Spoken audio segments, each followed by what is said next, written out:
Cannot anything about it. To kiwacho ni ma en gino ma ok nonyuoli godo matiende ni noyudi e wi dongo. Jonyuol magi e kinde ma koro ne ochako. Tiwacho ni ne spread within a short period of time. Kinyalo nyiso ni ne en jumbe, kose ne en dweche, kose ne en short period of time maromo nade. To ere kaka jonyuol magi nokawe? Period mano spread golden around 1 month. Coca-Cola 1 month, 1 to 2 months hapo.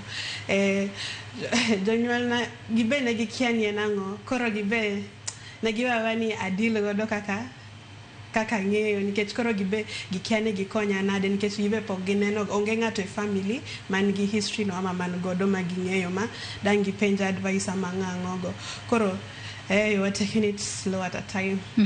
Tiwacho ni noyudi ka intiere primary matende ni nyathi matin kacha to mokuongo kapok ne nidhi e school ni na ina sawa matende ni nionge koda wanyalo nionge koda